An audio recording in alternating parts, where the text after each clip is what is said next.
क्या चल रही है, कल से स्टार्ट हो चुकी है। और जिन्होंने भी एग्ज़ाम दिया है, पेपर दिया है, कमेंट्स कर बताइए आपका पेपर कैसा गया और पेपर कैसा आया था दोस्तों। इसके बाद में रही बात अतिथि शिक्षकों की, तो वो मैं आपको बता देता हूं। अतिथि शिक्षकों को जिनको मानदेय नहीं मिला है तो वो मुझे कमेंट्स कीजिएगा, क्योंकि सभी को जनवरी तक का मानदेय मिल चुका है। मेरी भी पेमेंट जनवरी तक की आ चुकी है और फरवरी के बिल भी बन गए दोस्तों। हर महीने में अतिथि शिक्षकों का मानदेय मिलता है। अगर आपको हर महीने अतिथि शिक्षकों का मानदेय नहीं दिया जाता तो आप बाबू से बात कीजिएगा या आप संकुल प्राचार्य से बात कीजिएगा। अगर वो भी आपकी बात को नहीं सुनते हैं तो आप बीओ सर से बात कीजिएगा। और इसके बाद भी अगर आपकी समस्या का हल नहीं होता है तो आप डीओ सर से भी बात कर सकते हैं और इसके बाद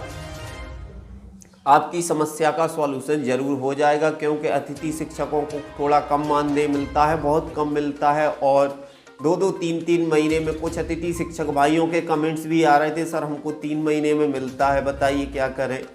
और एक कमेंट्स आया था, वो तो बता रहे थे कि सर 5 महीने हो गए अभी तक नहीं मिला है, तो क्या कारण है, पोर्टल पर नाम फीड नहीं हुआ है या आपके बाबू ने बिल नहीं बनाए हैं। जो भी परेशानी है आप मुझे कमेंट्स कीजिएगा, क्योंकि जो अतिथि शिक्षकों का मानदेय होता है, जो आपका संकुल होता है, वहाँ पर बिल बनते हैं, जो आपका मासिक प्रमाणीकरण जाता है उसके आधार पर। कई जगह 4 का भी मिलता है, 5 का भी मिलता है और 6 के पीरियड के हिसाब से भी दिया जाता है। 75 रुपये पीरियड के हिसाब से बनता है, यानी 300 रुपये पर डे बन जाता है। तो जब 404 के पीरियड के हिसाब से बनता है तो कुछ 6,975 नहीं पहुंच पाता, क्योंकि कुछ महीनों में स्कूल कम लगता है, ये परेशानी हो जाती।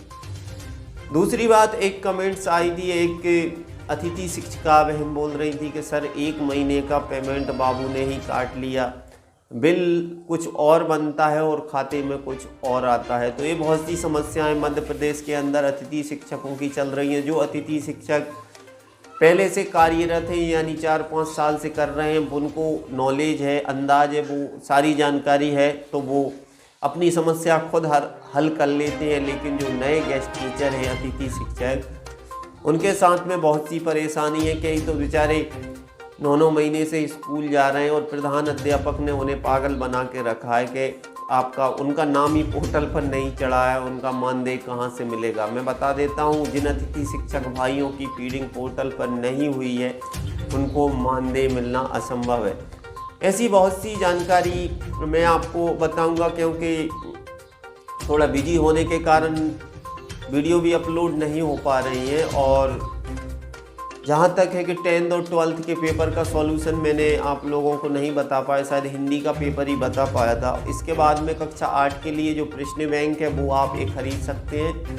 और कहाँ से ख़रीदना है, तो आप मार्केट में, आप जहाँ से भी कोई भी बुक स्टोर हो वहाँ से आप खरीद सकते हैं। क्योंकि ये प्रश्न बैंक, हालांकि 10th के बच्चों से मैंने बात की थी तो वो तो बता रहे थे सर प्रश्न बैंक में से कम जो हमने प्रश्न बैंक के क्वेश्चन याद किए थे तो उनमें से बहुत कम पेपर में आए हैं, क्योंकि ये प्रश्न बैंक का पेपर नहीं आया। लेकिन मैं बता देता हूँ, मैं भी इन प्रश्न बैंकों पर विश्वास नहीं करता, न मैं किसी गाइडों पर विश्वास करता हूँ, न परीक्षा अध्ययन पर विश्वास करता हूँ। मैं जो किताब रहती है, बुक रहती है, उस पर ही भरोसा है। क्योंकि मैंने जो पढ़ाई की है वो बुक से ही की है, क्योंकि बुक से 100% का पेपर हल होता है, गारंटी है।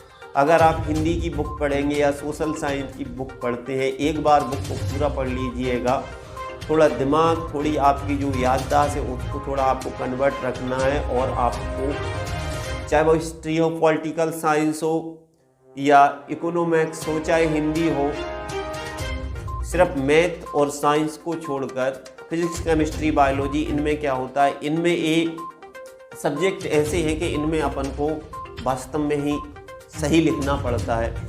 बाकी जो थ्योरिकल सब्जेक्ट होते हैं लिखने वाले, अगर पीजीडीसीए में अगर बात करें, पीजी पैकेज जो पीसी पैकेज रहता है उसमें अपन को सही लिखना है। फंडामेंटल, फॉक्स प्रो, जो भी सब्जेक्ट रहते हैं उनमें से कुछ 3 सब्जेक्ट थ्योरिकल रहते हैं, बाकी जो पीसी पैकेज और टैली रहता है उसमें तो अपन को सही लिखना होता है। ऐसे ही फिजिक्स, केमिस्ट्री भी जो रहती है उनमें भी सही, क्योंकि आर्ट्स की अपेक्षा ये थोड़ी डिफ़िकल्ट है। इनमें अगर आपका माइंड अच्छा है, मैथ आपको अच्छा आता है, तो आपको पढ़ने में बिल्कुल भी असुविधा नहीं होगी। इसलिए मेरा सभी से निवेदन है कि आप इन परीक्षा अध्ययन खरीदते हैं ठीक है, लेकिन इसमें से भी पढ़ें। लेकिन आपको जो बुक रहता है, आपकी जो बुक, उसमें से 100% का सॉल्यूशन आता है, विश्वास कीजिएगा।